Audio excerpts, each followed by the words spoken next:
Mangás de terror podem abordar os mais diversos assuntos, variando desde sobrenatural a humano, mas existem alguns que se destacam nesse mar de obras, porém nunca conseguem ver a luz do dia apropriadamente por conta das suas temáticas. E hoje a gente vai ver exatamente isso, as verdadeiras obras sobrenaturais do mundo obscuro dos mangás.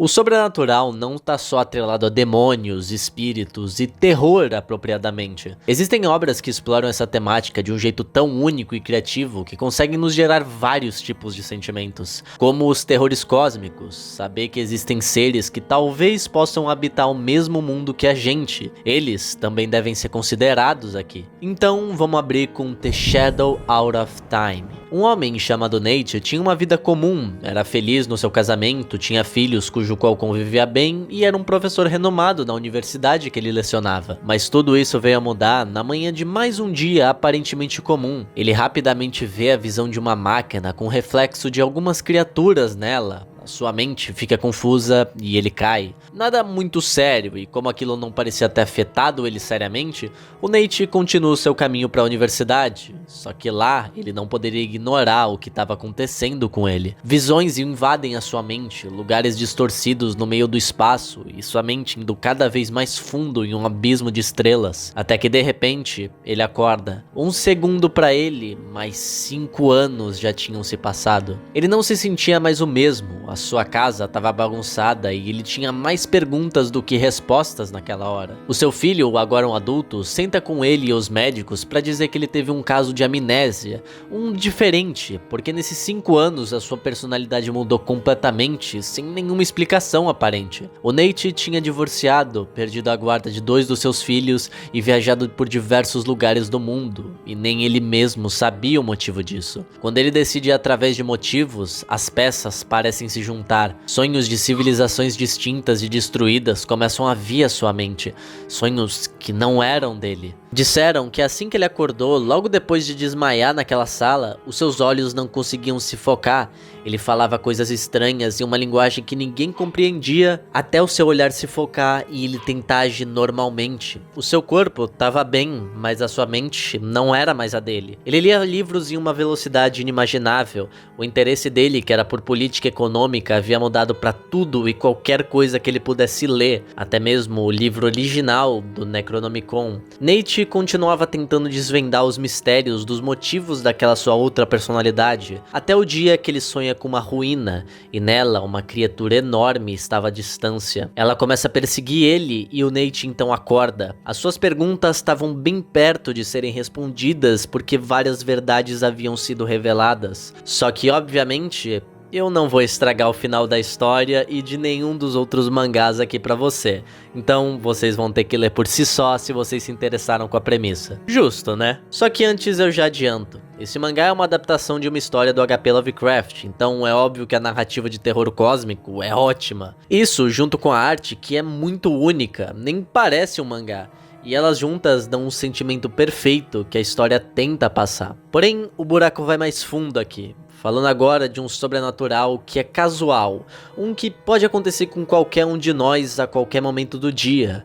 Esse é Koishou Radio. Do mesmo criador de Fo no Tane, esse mangá tem 60 capítulos de histórias não relacionadas umas com as outras, de acontecimentos sobrenaturais da vida de pessoas comuns. O terror e a relação que você pode fazer com esses mais diversos casos é um trabalho muito bem feito pelo mangaka, que consegue construir histórias rápidas e ainda assim chocantes. Eu só tô falando desse mangá aqui porque ele consegue ser mais assustador do que o Fo no Tane, que eu recomendei antes já. Como o capítulo que uma garota tava no trem até sentir seu cabelo ser puxado pra trás, e isso acompanhado do reflexo dela mesma, só que careca, que num piscar de olhos é distorcido pra uma figura horrível. Ou outra garota que vê uma silhueta parada nos trilhos enquanto é atropelada pelo trem. Isso era o que ela achava, até ver a mesma criatura parada, esperando por pessoas sem sensibilidade passarem pra se agarrar nelas, e sabe-se lá o que aconteceria depois. Essa é uma leitura bem suave, que sempre vai te deixar com medo, ou pelo menos de olho nos detalhes mais normais do seu dia, porque nunca se sabe quando alguma coisa vai poder estar à sua espreita. O sobrenatural até agora tá bem leve, Então vamos ir pra algo que é errado e bizarro em todos os sentidos possíveis. Esse é Mr. Arashi Amazing Freak Show, um mangá antigo de uma época que não tinha escrúpulos em mostrar as mais repugnantes coisas. Aqui temos Midori, uma garotinha de 12 anos que foi abandonada pelo seu pai e perdeu a sua mãe. Enquanto ela vagava sem um lugar para ir, ela foi acolhida por um circo dos horrores, que compilava as pessoas mais horríveis em todos os sentidos possíveis.